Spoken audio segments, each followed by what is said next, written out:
Hello, good afternoon, good evening, good morning, wherever you are in the world. I'm just doing a quick update at the end of November 2025.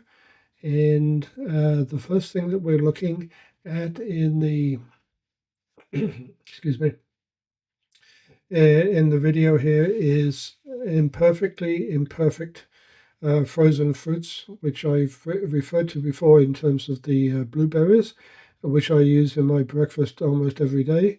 But here you see another option. It's sliced strawberries. And this gives you a little bit more variety, and there's a lot of fiber and other macronutrients in strawberries.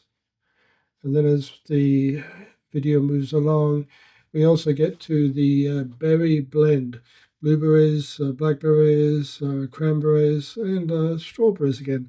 So all of these are the same size packaging, 1.75 kilos, and they're the same price as a 1.5 kilo bag of perfectly ripened and sliced or produced fruits. There's no differences in the macronutrients in a imperfect fruit compared to a perfect fruit. It's just cosmetic and for marketing and for visual presentation. So have a look around when you're next in your grocery store for options where things may not be exactly perfect, but at the same time, um, here they are in a slightly bigger form factor for the same price. And now here we have some air fried chicken breasts, as I described before. Um, there's a lot of spices and things which make the chicken breast much more tasty. We've got panko breadcrumbs, which of course are refined carbohydrates, but you're only putting them on the chicken breasts. You're not consuming a lot of these at a meal.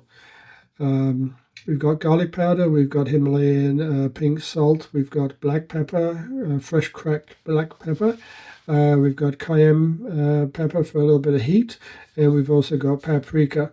And I cut the chicken breast across the chicken breast rather than along the chicken breast, simply to give us or give myself an option of just having one or two of these pieces for a meal. And because the chicken breasts are quite thick, they do actually make a very good meal. So check out the options of adding spices to the food, to your food, so that you get something that's a little bit more tasty. And in this case, the panko the breadcrumbs add a little bit of crunch. And I'm also starting to add in some sesame seeds and some other spices too, but more on that later.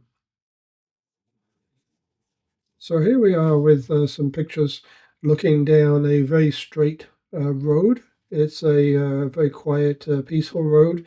Um, as we look down it in one direction, um, we now take a stop and we look at the Backroad Coffee Roasters building. They have a beautiful coffee shop here, very nice staff, lots of good, nutritious food in the freezer cabinet, salads and so forth, as well as the usual highly processed, enriched flour type baked goods. And then we're looking down the street in the other direction. And if you combine the pictures together, the actual length of the street is about 3/4 of a kilometer. And it's flat, as you can see, and it's also nice and quiet, so you can walk along the street. From the point of activity, activity will take glucose out of the muscles because it's being consumed for your legs to walk, your arms to swing if you're swinging your arms, and for your breathing and your heart rate. That glucose, which is in your muscles, has to be replenished and it comes out of the bloodstream. So, one thing I like to do in the morning, apart from moving my body, which is achieved by walking, I'm also managing my blood sugar much more effectively. And you can do a walk after a meal. You can do a walk at any time of the day. And as you get more active as a diabetic, you can wear backpacks with weights in them or just books in them to add a little bit of extra weight and resistance to your walking exercise. You can practice walking at different paces, so walking very fast, walking very slow, um, and you can also try running. You can just see on the right hand side there, there's some parked white vans.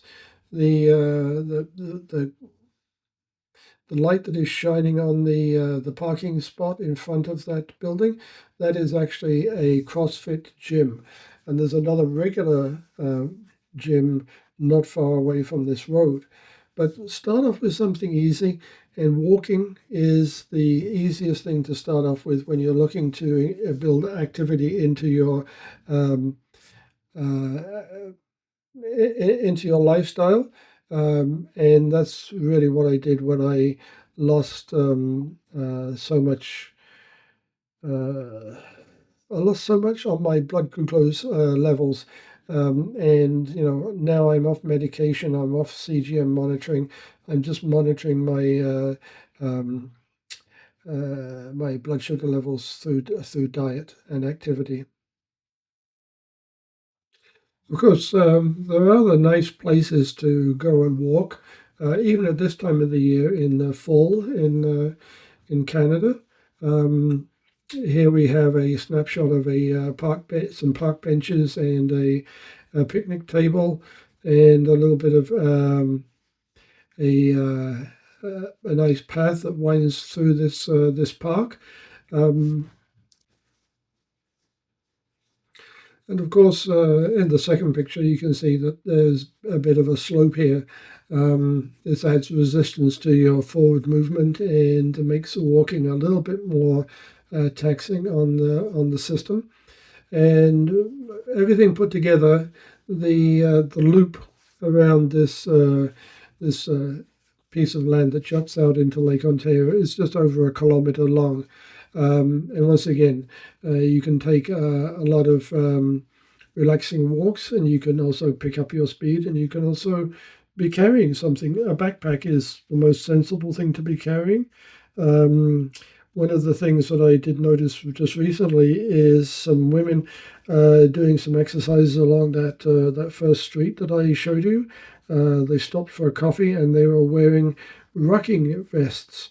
These are vests that you can buy in a sports store that have pockets for weights, and you can add weights in different increments to the vest.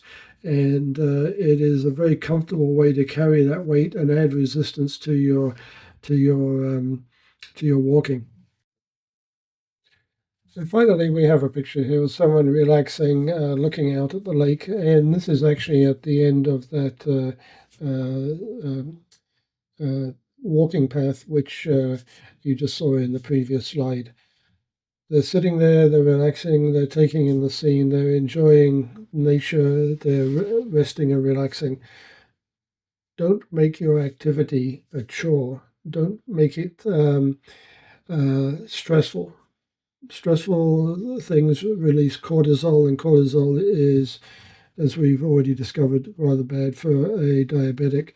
So take some time when you're out walking to smell the roses, to appreciate the scene, and enjoy your time out performing your activity.